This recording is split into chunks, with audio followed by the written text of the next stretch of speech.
Muvandimwe mwene data wowe dusangiye amahirwe yo kumenya Imana, nongeye kukwishimira muri iki kiganiro. Uyu ni umwanya udasanzwe wo kwiga ijambo ry'Imana. Reka ufatanye nanjye gusenga. Uwiteka Mana nziza, izina ryawe rihabwe icyubahiro. Wowe udukunda kandi utwitaho, uri Imana irangwa n'imbabazi, yaranzwe n'imbabazi, ibihe bihindutse ikomeza imbabazi, kandi n'uyu munsi wa none uracyadufitiye imbabazi. Reka muri iki gihe nk'iki ngiki uduhe kurambura amaboko yawe ngo twakire imbabazi zawe. Hari byinshi cyane bitwereka yuko ibihe birimo kwerekera ku musozo wabyo, ariko twebwe abakubaha, reka izuba ryawe ryo gukiranuka rikomeze riturasire rifite gukiza mu mababa yaryo. Reka uyu mwanya bw'ijambo ryawe rigiye kudufasha, ufashe imitima yacu kugira ngo ihe ibyawe agaciro, kandi ku musozo w'iki cyigisho tuze gusoza turirimba indirimbo nziza ivuga ngo ntabwo nigeze kugukunda nk'ubu ngubu. Tubisabye mu izina rya Yesu, amen. Nshuti muvandimwe, uyu ni umwanya ukomeye tugiye kwigamo ijambo ry'Imana, aho tugiye kwiga insanganyamatsiko ivuga ngo irangira ry'imbabazi. Mu by'ukuri abantu benshi bajya bibaza ku bigendanye n'imbabazi z'Imana. Abantu benshi baranazirangarana pe, ariko nanone wareba ukurikije mu buhanuzi ugasanga imbabazi zizarangira. Bibiliya igice kimwe yerekana ko imbabazi z'Uwiteka zihora witeka ryose. Ikindi gice cya Bibiliya kikerekana yuko imbabazi z'Imana zigira iherezo. None nshuti yanjye, uyu ni umwanya wo kugira ngo tubaze ijambo ry'Imana. Ibyahishuwe igice cya 8 umurongo wa 2, Bibiliya iravuga ngo iki? Mbona abamarayika 7 bahora bahagarara imbere y'Imana bahabwa impanda ndwi. Haza marayika wundi ahagarara ku gicaniro, yari afite icyotero cyacuzwe mu izahabu, ahabwa imibavu myinshi ngo ayongere ku masengesho y'abera bose, ayishyire ku gicaniro cy'izahabu kiri imbere ya ntebe. Aya magambo arakomeye. Haje marayika wundi ahagarara ku gicaniro. Reka mbibutse yuko iki gicaniro kirakomeye cyane. Mbibutse yuko igicaniro gishushanya amasengesho y'abera. Yari afite icyotero cyacuzwe mu izahabu. Noneho icyotero cyacuzwe mu izahabu, icyotero murabyibuka cyari ikintu cyashyirwagaho imibavu kugira ngo ihumure. Ahabwa imibavu myinshi ngo ayongere ku masengesho y'abera. Mu magambo make, hari hakenewe imbaraga zidasanzwe kugira ngo abera mu masengesho yabo hashyirwemo izindi mbaraga kugira ngo bababarirwe, kugira ngo bahabwe ibisabwa byose, kuko umurimo w'Imana wari hafi kugera ku musozo. Noneho rero Bibiliya irakomeza ngo ayishyire ku gicaniro cy'izahabu kiri imbere ya ntebe. Umwotsi w'umubavu uva mu kuboko kwa marayika uzamukana imbere y'Imana n'amasengesho y'abera. Reka nkwibutse nshuti yanjye, mu buturo bwera iyi nyigisho niho ikomoka. Reka mbibutse yuko amasengesho yacu bwayo ntabwo ashobora kugera ku Mana, ariko iyo yumviwe n'ijambo ry'Imana, iyo atanyuranya naryo, ijambo ry'Imana ritwereka yuko amasengesho yacu aba y'agaciro iyo dusabye mu izina rya Yesu, kandi tukizera yuko ubwo dusabye turi buhabwe. Amasengesho yose azamuka asaba Imana guhindurirwa umutima, guhindurirwa amateka, kubabarirwa. Ayo masengesho abamarayika b'Imana biteguye kuyongeramo umubavu uhumura neza kugira ngo azamuke agere ku Mana. Nuko marayika ajyana icyo cyotero, acyuzuza umuriro wo ku gicaniro, akijugunya mu isi. Hakurikiraho amajwi avuga n'inkuba zihinda n'imirabyo n'igishyitsi. Mu magambo make, umusozo wa nyuma abana b'Imana amasengesho yabo namara kuzamuka, yamaze gushyirwamo imbaraga ziyazamura ngo bumvirwe kandi bababarirwe batabarwe, byanga byakunda abatarigeze bafata umwanya wo gusenga, byanga byakunda Bibiliya iravuga ngo icyotero acyuzuza umuriro wo ku gicaniro, akijugunya mu isi. Mu magambo make, umurimo w'ubutambyi wari urangiye. Hakurikiraho amajwi avuga n'inkuba zihinda n'imirabyo n'igishyitsi. Ibi bikaba ari ibimenyetso byo kugaruka kwa Yesu. Bivuze ngo imbabazi z'Imana zizarangira neza Yesu agiye guhita agaruka. Nshuti zanjye, ibi ni ibintu dukwiye guha agaciro. Mu gitabo cya Luka igice cya 13 umurongo wa 22, Luka 13:22, babaza Yesu abakizwa uko bazangana. Ajya mu mudugudu n'ibirorero yigisha ari mu nzira agiye Yerusalemu. Umuntu aramubaza ati, databuja, mbese abakizwa ni bake? abantu benshi, uyu muntu yari afite ikibazo cyo kumenya umubare w'abakizwa. N'uyu munsi wa none abantu benshi babyibazaho. Ariko nshuti yanjye, igikenewe ni kimwe, aho kugira ngo umenye umubare w'abazajya mu ijuru n'abatazajyayo, ikihutirwa ni ukumenya niba nawe uzarijyamo. Nicyo kintu gikomeye. Nawe aramusubiza ati, mugire umwete wo kunyura mu irembo rifunganye. Ndababwira yuko benshi bazashaka kurinyuramo ntibabibashe. Iki gihe dufite ni igihe cyo guca mu irembo rifunganye. Irembo rifunganye ritwereka neza yuko abarinyuramo aribo baca mu nzira y'ukuri. Nyir'inzu namara guhaguruka agakinga urugi, namwe mugatangira kurukomangaho muhagaze hanze muvuga muti, mwami dukingurire, azabasubiza ati, simbazi, sinzi naho muturutse. Nyir'urugi, nyir'inzu namara guhaguruka. Reka mbibutse yuko mwibuka yuko Yesu Kristo ari mu buturo bwera bwo mu ijuru, aho atubereye umutambyi mukuru. Kandi dukwiye kumenya yuko iyo umutambyi mukuru yahagurukaga ku munsi w'impongano, ntabwo yongeraga gusubira aho yarari. Bivuze ngo iki rero uyu munsi wa none, Yesu namara guhaguruka ku ntebe y'imbabazi, byanga byakunda, Bibiliya yabyise ko nyir'urugi azaba amaze guhaguruka agakinga. Abinjiye bazaba barinjiye mu bitabo by'ubugingo. Mu gitabo cy'ubugingo abanditsishijwemo amazina yabo azaba yaramaze kwandikwa. Namara guhaguruka agakinga urugi, nibwo abantu benshi Satani azabakangura akababwira ati, nyamuneka nimukurikirane iby'agakiza kanyu. Nyamara Yesu azababwira ngo, simbazi, sinzi naho muturutse. Bigaragara ko aba bantu Yesu bo ubwabo bazagaragariza Yesu ko bari bamuzi, ariko Yesu ababwire ko atari abazi. Kubera iki atari abazi? Nuko muri babandi bazaga gusenga basaba imbabazi z'ibyaha byabo, aba bantu ntiyababonyemo. Muri babandi basabaga gutabarwa n'Imana ntiyababonyemo. Babandi bifuzaga ko imitima yabo yera n'ibitekerezo kugira ngo Imana ihashyire ikimenyetso cyayo, ntabwo yigeze ababonamo. Bari abantu bari mu isi babayeho nk'aho ijuru ritabaho. Hano ijambo ry'Imana rirakomeza ngo, nibwo muzavuga muti, kandi twariraga imbere yawe tukanywera imbere yawe ndetse ukigishiriza mu nzira z'iwacu. Ariko nshuti zanjye, nibwo bazavuga ibi bintu, ese kwigishiriza mu nzira z'iwabo, amateraniro yabaye mu nzira z'iwabo, ibibwirizwa, ijambo ry'Imana ryatanzwe mu nzira z'iwabo, uretse kuba ryaratanzwe byabamariye iki? Ikindi kandi, twariraga imbere yawe, kuba baraje mu mihango y'itorero bakagira byinshi bakora, ndetse igihe kikagera bakaba barageze aho bakazaza baza bakicara mu nzu y'Imana, bigasa naho barimo kwiga ijambo ry'Imana, ariko mu by'ukuri kubera ko nta ngaruka ryagize kuri bo, rikaba ritarabafashije gukurikirana kugeza ubwo nyir'urugi ahaguruka akabakingiranira hanze. Bivuze yuko kurya bagize ntacyo byabamariye, kunywa bakoze ntacyo byabamariye nubwo bariraga imbere y'umwami. Kandi ikindi kintu gikomeye, nubwo umwami yigishirizaga mu nzira z'iwabo, ibyo yigishaga ntibabihaye agaciro. Iyo babiha agaciro byari kubafasha. Noneho ariko azababwira ati, sinzi aho muturutse, nimumve imbere mwa nkozi z'ibibi mwe. Aho niho bazarira bakahekenyera amenyo, mubonye Aburahamu na Isaka na Yakobo n'abahanuzi bose bibereye mu bwami bw'Imana, naho mukaba mujugunywe hanze. Hazaba abava iburasirazuba n'iburengerazuba, ikasikasi n'ikusi, bicare basangirire mu bwami bw'Imana. Kandi rero hariho ab'inyuma bamwe bazaba b'imbere, n'ab'imbere bamwe bazaba b'inyuma. Ni ibintu bizikora. Harimo abantu bamwe bazaba b'inyuma, n'ab'inyuma baba b'imbere. Niyo mpamvu uyu munsi wa none ukwiye kwirinda guciraho abantu iteka, kuko byanga byakunda Imana niyo izi amaherezo y'abantu. Mu gitabo cy'Ibyigisho igice cya 14 umurongo wa 14, Bibiliya yagaragaje imisaruro ibiri. Ku isi harimo haritegurwa imisaruro ibiri. Ukwiye kwitegura kumenya umusaruro uzaba urimo. Umurongo wa 14, mbona igicu cyera, no ku gicu mbona uwicayeho asa n'umwana w'umuntu. Ibi biragaragaza iki? Biragaragaza kugaruka kwa Yesu, nshuti yanjye. Wambaye ikamba ku mutwe kandi afite umuhoro utyaye mu ntoki ze. Yari yambaye ikamba ku mutwe, byerekana ko ari umuneshi, ntabwo yari akiri umutambyi mukuru. Imyambaro y'ubutambyi bukuru yari yayikuyemo, yambara iy'ubwami. Kandi yari afite umuhoro utyaye mu ntoki ze, byerekana gusarura. Marayika wundi ava mu rusengero, arangurura ijwi rirenga, abwira uwicaye kuri icyo gicu ati, ahura umuhoro wawe usarure, kuko isarura risohoye kandi ibisarurwa byo mu isi byeze cyane. Mu magambo make, uyu wari uvuye mu rusengero, yari avuye mu ruhe rusengero? Nimureba neza muzasanga uyu ni marayika w'Imana. Bibiliya itubwira ko yari yabanje kujya gushyira ku bantu b'Imana ho ikimenyetso, kandi uwo murimo we yawukoreraga mu rusengero. Reka mbibutse yuko uyu mumarayika amaze gukora umurimo we, azazamuka avuga ngo ibisarurwa byo mu isi byeze cyane. Mu magambo make, niwe uzabwira Imana yuko umurimo bari batumwe gukora bawurangije. nuko uwicaye ku gicu yahura umuhoro we mu isi, isi irasarurwa.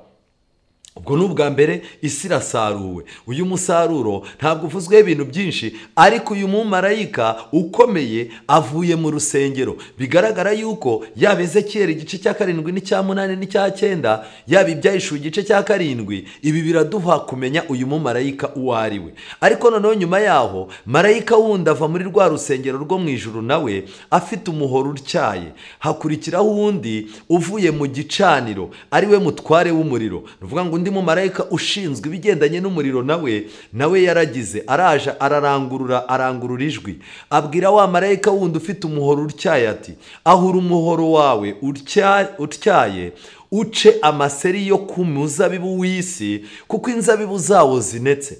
abambere bari ibisarurwa byo mu isi. mu magambo make, uyu musaruro wa mbere warushushanyaga abana b'Imana, ariko umusaruro wa kabiri ni imizabibu y'isi. ni abantu beze nk'uko isi bishaka, babaye nk'uko isi bishaka. kandi marayika watanze amakuru ni marayika ushinzwe umuriro, byerekana ko n'itsinda ryiteguye kurimbuka. nuko marayika yahura umuhoro we mu isi, aca imbuto z'umuzabibu w'isi, azijugunya mu muvure munini w'umujinya w'Imana. uwo muvure wengesherezwamo ibirenge inyuma ya wa mudugudu, uvamo amaraso agera mu mikoba yo ku majosi y'amafarashi, ageza stadi 1,600. mu magambo make, ibi bintu birerekana uburyo byanga byakunda ku isi hagiye kuboneka imisaruro ibiri. kubera icyo hagiye kuboneka imisaruro ibiri rero, nuko byanga byakunda ku isi nubwo dufite amadini menshi, hari amadini abiri. hari uwo kwizera kumwe kwemeranwa n'ijambo ry'Imana no kwizera kuryoheye abantu. hariho abantu benshi, hariho idini ikurikiza ibyo kamere yabo ishaka, akaba n'idini ikurikiza Bibiliya. hari abanza amategeko y'Imana bayashyira ku ruhande, hari n'abashaka kuyakurikiza nubwo babona nta mbaraga bafite, bamanitse amaboko biteguye ko Imana ibaha imbaraga ngo bayakomeze. inshuti zanjye, uri muhe musaruro. byanga byakunda ngiyi imisaruro ibiri, ibintu bigiye kwivangura. byanga byakunda hagiye kuboneka ab'iburyo n'ab'ibumoso, hagiye kuboneka intama n'ihene, hagiye kuboneka amatsinda abiri. inshuti zanjye, ibi bintu biratangaje. mu gitabo cyitwa ibyaduka byo mu minsi y'imperuka, ku kagingo ka 911, ibyaduka byo mu minsi y'imperuka akagingo ka 911, aya magambo yanditswe mu 1890, baranditse ngo umwuka w'Imana uragenda ukurwa ku isi buhoro buhoro. umwuka w'Imana uragenda ukurwa ku isi buhoro buhoro. kandi Satani arateranyiriza imbaraga ze z'ikibi gusanga abami b'isi n'abayituye bose, kugira ngo bakoranyirizwe munsi y'ibendera rye, kugira ngo batorezwe kurwana intambara yo ku munsi ukomeye w'Imana ishobora byose. Satani arimo arateranya imbaraga ze z'ikibi, arimo arazegerana. mu magambo make, ibi birimo biraterana inkunga. ikintu gitangaje ni uko umwuka w'Imana agenda kurwa ku isi buhoro buhoro, nyamara abanyamadini bakatubwira ko umwuka w'Imana amanutse. muzabibona abantu benshi, ujya kubona ukabona mu rusengero abantu biteye hejuru, baneza akakubwira ngo umwuka araje. nyamara nshuti zanjye, abo bantu bitera hejuru imbabazi zigiye kubarangiriraho.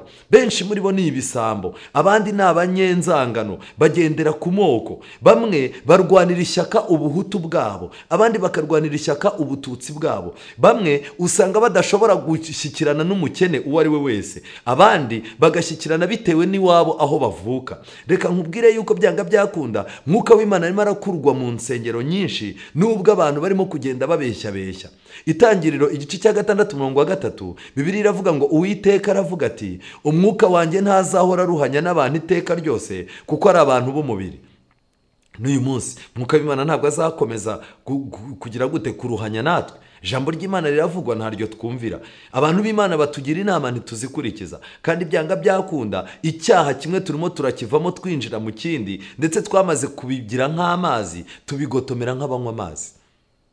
Imana yahise ivuga ngo nuko rero iminsi yabo izaba imyaka 120. bari abantu bo mu gihe cya Nowa bivuga. muri iyo minsi abantu barebare banini bari mu isi, no mu gihe cyo hanyuma abana b'Imana bamaze kurongora abakobwa b'abantu babyaranaga nabo abana ari bo za ntwari za kera zari ibirangirire. kandi Uwiteka abona yuko ingeso z'abantu zari mbi cyane mu isi, kandi ko kwibwira kose imitima yabo itekereza ari kubi gusa iteka ryose. mu magambo make, kwibwira ko abantu kwari kubi, imitima yabo yatekerezaga ibintu bibi gusa, kandi icyo bapangaga nta kindi. Uyu munsi wa none turimo turarota ibintu bibi, turimo turagambirira ibintu bibi, turimo turigamba ibintu bibi, turimo turapanga ibintu bibi, ariko twangiza tugashaka kurenzaho umwambaro w'ubukristo. Ntabwo Imana izakomeza kutwihanganira. Uwiteka yicuza yuko yaremye abari mu isi, bimutera agahinda mu mutima. Imana ifite agahinda ku bwawe no ku bwanjye, ariko Imana idutabare.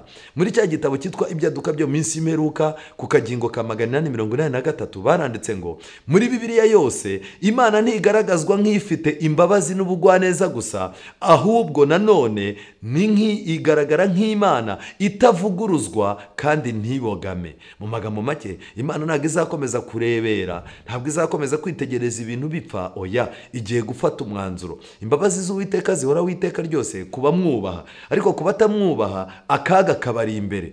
Akagingo ka 915 mu gitabo cy'ibyigisho minsi y'imperuka baranditse ngo, aya magambo yanditswe mu 1902, baranditse ngo urugamba ruteye ubwoba ruri imbere yacu, twegereje intambara yo ku munsi ukomeye w'Imana ishobora byose. Imbaraga kugeza ubu zari zigifatiriwe, ziteguye kurekurwa. Marayika w'imbabazi arazinga amababa ye, yitegura kumanuka akava ku ntebe y'ubwami kugira ngo arekere isi mu butware bwa Satani.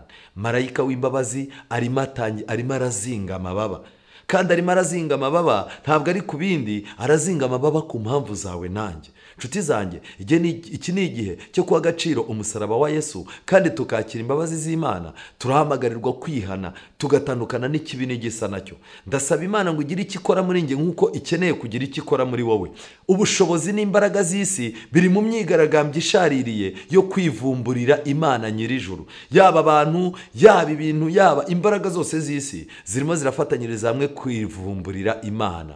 Buzuwemo n'urwango rwibasiye abayikorera, kandi vuba cyane hazarwanwa intambara ikomeye iheruka, iri hagati y'icyiza n'ikibi. Isi izaba urubuga rw'intambara, isibaniro ry'urugamba ruheruka no kunesha guheruka, aho Satani yamaze igihe kirekire ayobora abantu mu kurwanya Imana. Ubwigomeke buzakurwaho burundu. Mu magambo make, iri jambo rirakomeye. Reka nerekere muri Ezekiyeli igice cya 9 umurongo wa 3. Jambo ry'Imana riravuga ngo, nuko basanga ubwiza bw'Imana ya Isiraheli bwavuye ku mukero waho bwahoze bugeze mu muryango w'inzu. Mu magambo make, ubu bwiza murumva burimo kuza cyangwa burimo buragenda ku bantu benshi. Ubwiza bw'Imana bugeze mu muryango w'inzu bugenda, maze ahamagara uwo muntu wari wambaye imyenda y'ibitare afite ihembe ririmo wino ku itako rye. Nuko Uwiteka aramubwira ati, genda unyure mu murwa hagati muri Yerusalemu, maze ushyire ikimenyetso mu gahanga k'abantu banihira ibizira bihakorerwa byose bikabatakisha. Nshuti zanjye, nyuma yaho umurongo wa 5 babandi arababwira numva ati, nimugende munyure mu murwa mumukurikiye, maze mukubite amaso yanyu ye kubabarira, kandi mwe kugira ibambe. Mu magambo make, byanga byakunda, nyuma y'uko Imana itanga umuburo, nyuma yaho hazakurikiraho ikibazo cyo kurangira kw'imbabazi. Abatarazumviye bazahura n'akaga. Hari igitabo nkunda cyane cy'intambara ikomeye kinsobanurira icyo Kristo na Satani bapfa, kandi kikanyereka uko nkwiye kwitwara mu ntambara iri hagati ya Kristo na Satani. Muri iki gitabo cyitwa intambara ikomeye, page 456 na page 457 baranditse ngo, ubwo ijwi ry'Imana rizatangaza gucungurwa k'ubwoko bwayo, hazaba ububyutse bukomeye kuri ba bandi batakaje byose mu ntambara y'ubuzima bwabo. Mu magambo make, mutega amatwi, mu gihe imbabazi zari zikiriho, Satani yakomeje kubarindagiza. Uyu munsi wa none imbabazi zigihari, Satani arimo araturindagiza. Yakomeje kubarindagiza, bakomeza gushishikazwa no kwitsindishiriza. Abakire biratanaga icyubahiro cy'ubutunzi bwabo, bagasuzugura abakene, kandi ubutunzi bwabo barabubonye binyuze mu nzira yo kugomera amategeko y'Imana. Ntibagaburiye abashonji, ntibambitse imyambaro abambaye ubusa, ntibakurikije ukuri ngo bagire urukundo n'imbabazi. Baharaniye kwishyira hejuru ngo bahabwe ikuzo n'abantu baremwe nkabo, none banyazwa ubutunzi bwabo bwose bwabaheshaga icyubahiro. Barakomeje barandika ngo, ingaruka yabaye kubura ubugingo bwabo, ubutunzi bwabo burabora, ibinezeza by'isi bibahindukirira umwaku, umunezero wabo uhinduka umubabaro, maze ibyo bungutse mu buzima bwabo byose biyoyoka mu mwanya muto. Abakire bitegereje kurimbuka kw'amazu yabo y'ibitabashwa, izahabu n'ifeza byabo bitumurwa n'umuyaga, ariko imiborogo yabo ihoshwa n'ubwoba bw'uko nabo ubwabo bagiye kurimburanwa n'ibishushanyo byabo basengaga. Aya magambo arakomeye cyane. Reka mbabwire yuko muri icyo nashakaga muri iki gice ni kimwe, nuko mu gihe imbabazi zikiriho Satani akomeje kurindagiza abantu Satani azababwira kwiruka mu bintu by'Imana no gushakisha agakiza imbabazi zimaze kurangira. Mu byaduka byo mu minsi y'imperuka ku kagingo k'114 baranditse ngo bona nubwo Imana yihanganira umunyabyaha igihe kirekire, hariho urugabano umunyabyaha adashobora kurenga. Imana irihangana ariko ijya igira igihe kitarenga umunyabyaha hatarenga. Hari aho Imana igereka avuga ngo gasopo. Iyo urwo rugabano ruheruka rugezweho nibwo amahirwe y'imbabazi arangira, maze hagatangira umurimo w'ubutabera. Mu magambo make, iyo abanyabyaha bamaze kurenga urugero rw'Imana rwo kwihangana, ibakangurira guhita baza mu butabera bwayo. Ese muri twebwe hagati yanjye nawe ninde ushobora guhagarara imbere y'ubutabera bw'Imana nta bwoba? Bibiliya iravuga ngo ninde ubasha guhagarara adatsinzwe? Reka muri Kristo Yesu tubashe guhagarara imbere y'Imana tudatsinzwe kubwo kwihana. Akagingo k'115 igihe kiraje ubwo abantu mu mafuti yabo no mu bukobanyi bwabo bazagera ku rugero rw'ubugome Uwiteka atazabemerera kurenga, nibwo bazamenya neza ko kwihangana kwa Yehova kugira aho kugarukira. Vuba bidatinze abantu, aya magambo yanditswe mu 1909, abantu barimo gukora ibyaha bakabirenzaho, abantu bakerura ubupagani ku mugaragaro, ibihugu bikabashyigikira. Vuba bidatinze abantu bazamenya yuko kwihangana kwa Yehova kugira aho kugarukira. Aya magambo aratangaje. Akagingo ka 882 mu gitabo cy'ibyaduka byo minsi meruka baranditse ngo uwaduhagarariye nk'umuvugizi wacu, uwo ni Yesu Kristo, wagiye aduhagarara nk'umuvugizi wacu, wumva amasengesho yose yo kwatura ibyaha no kwihana. Niwe wenyine dukwiye kuzamuraho amasengesho. Ntabwo isengesho ryanjye rikwiye kuzamuka ngo rihure na padiri, rihure na pasiteri, rihure na bishopu. Ntabwo isengesho ryanjye rikwiye guca kuri papa cyangwa abatagatifu n'abandi bana bari bo bose, ahubwo umpagarariye nk'umuvugizi ari we Yesu Kristo, wumva amasengesho yose yo kwatura ibyaha no kwihana, ufite uruhanga rutamirijweho umukororombya, ari cyo kimenyetso cy'ubuntu n'urukundo rwe. Bidatinze agiye kurangiza umurimo we wo mu buturo bwo mu ijuru. Yesu agiye guhagarika akazi yakoraga mu ijuru. Ikizakurikiraho ni iki rero? Nibwo noneho ubuntu n'imbabazi bizamanuka bikava ku ntebe y'ubwami, maze ubutabera bufata umwanya wabwo. Mu magambo make, twari tumenyereye ko uyu munsi wa none turiho ku ntebe y'ubuntu, turiho ku ngoma y'ubuntu ya Kristo. Ariyo mpamvu kera abantu bajyaga ku ruhimbi bakoze ibyaha bakahagwa, ariko uyu munsi wa none nta wahagwa. Kera umuntu yahishaga ikintu Imana yarangiza agahura n'akaga, ariko uyu munsi wa none mu itorero usanga ariho abanyabibi bose baje kwihisha. Nshuti, ni ukubera yuko turi ku ntebe y'ubuntu, turi ku ntebe y'imbabazi. Uyu munsi wa none turi ku ngoma y'ubuntu n'imbabazi. Ariko iki gitabo kiratwereka yuko imbabazi nizirangira, byanga byakunda, intebe y'ubuntu n'intebe y'imbabazi byose byanga byakunda, ubuntu n'imbabazi bizamanuka bive ku ntebe, noneho ku ntebe y'ubwami, maze ubutabera bufata umwanya wabyo. Ubutabera rero bukora iki? Ni ukwicara bukavuga ngo itegeko iri n'iri kanaka yararimenye, yego. Amaze kurimenya se yakoze iki? Iki ngiki. None se amahirwe yari yagenewe y'iri tegeko yarakurikize? Hoya. Kubw'ibyo rero, iyo ijambo ry'Imana rivuze gutyo umuntu akanyuranya naryo, ingaruka ivamo ni ukurimbuka. Tugiye gushyikirizwa ubutabera. Abantu benshi bajya bicara bakavuga ibintu byinshi, ariko muzarebe umuntu iyo yafashwe yaragiye avuga ibintu byinshi, yaragiye yitaka ibintu byinshi, bakavuga ngo azahamagarwa yisobanura imbere y'ubutabera. Umuntu wari ufite ibiri 100 biramanuka bigasigara ari 30 cyangwa 40. Biragoye cyane kwitaba ubutabera bwo kwisi muri ino minsi, ariko nagiye mbabwire ngo biteye ubwoba mu rwego rwo hejuru guhamagarwa guhagarara imbere y'ubutabera bw'Imana. Uwo ubwoko bwe bwategereje azakora umurimo we nyakuri w'umucamanza w'ikirenga. Imbabazi twihute rwose. Ndajya mbabwire ngo mu gitabo cyitwa Inyandiko z'ibanze page 215 baranditse ngo nabonye Yesu akuramo imyambaro ye y'ubutambyi, maze yambara imyambaro yikomeye cyane ya cyami. Yesu agiye guhindura imyenda. ese bisobanura iki iyo bahinduye imyenda? Ushobora kwinjirana n'umuntu ari umucamanza, mukazamuna mu modoka yambaye imyenda isanzwe, ubuganira nawe umubonamo murumuna wawe cyangwa mwene wanyu, ariko iyo ahinduye amaze guhindura imyenda, ibintu biba bihindutse. Reka mbibutse inshuti yanjye yuko Kristo agiye gukuramo imyambaro y'ubutambyi maze yambara imyambaro ikomeye ya cyami. Ku mutwe we hari amakamba menshi agerekeranye. Yavuye mu ijuru azengurutswe n'ingabo z'abamarayika benshi. Muri icyo gihe ibyago by'imperuka byagwaga ku batuye ku isi. Bamwe bivovoteraga Imana kandi bayituka, abandi bihutiye gusanga ubwoko bw'Imana barabwinginga ngo bubigishe uko barokoka imanza, ariko igihe cyari cyarenze. Ariko abera nta kindi kintu bashoboraga kubamarira. Amarira ya nyuma yo kuririra abanyabyaha yari yarasutswe, kubasabirana umubabaro mwinshi ubuheruka byari byarakozwe. Umutwaro wa nyuma wari warikorewe kandi umuburo uheruka waratanzwe. Ijwi ryiza ry'imbabazi ntiryari ricyongera kubararika, imbabazi zari zarangiye. Kandi ubwo ijwi ryiza ry'imbabazi ryacecekaga, ubwoba bwinshi cyane bwafashe inkozi z'ibibi. Mu ijwi riteye ubwoba bumvise amagambo avuga ngo mwaratinze cyane, mwaratinze cyane. Mbega amagambo ntakwifuriza. Aya magambo sinya kwifuriza kuzayumva. Amagambo azabwirwa abantu bakangutse igihe cyarenze. Abakobwa benshi, abasore benshi, abagabo benshi n'abagore benshi, ndetse nongere nkubwire ngo n'abandi batagira icyo bitaho mu buzima, n'abanyamadini bararangaye kandi imbabazi zigiye kurangira. Ntago mwifuriza kuzumva amagambo avuga ngo mwaratinze cyane, mwaratinze cyane. Ariko abantu Satani arabaryamishije, bazakanguka igihe cyabarenze. Nshuti zanjye, mu gitabo cy'Abaroma igice cya 2:4 Bibiliya iravuga ngo kandi usuzugura ubutunzi bwo kugira neza kwayo n'ubwo imbabazi zayo n'ubwo kwihangana kwayo. Kuki usuzugura?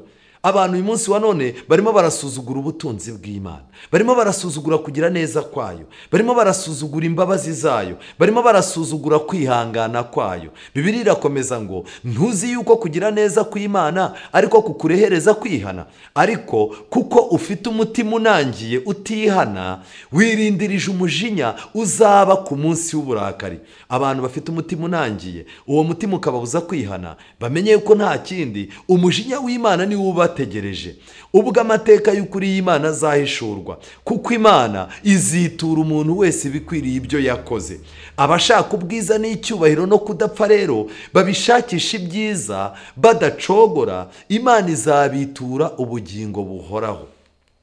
Mwene data, ndagukangurira kudasuzugura iby'Imana, ndagukangurira kudasuzugura iby'agakiza, kudasuzugura ubuntu bwayo, kudasuzugura ijambo ryayo, kudasuzugura abantu bayo, kudasuzugura inzu yayo.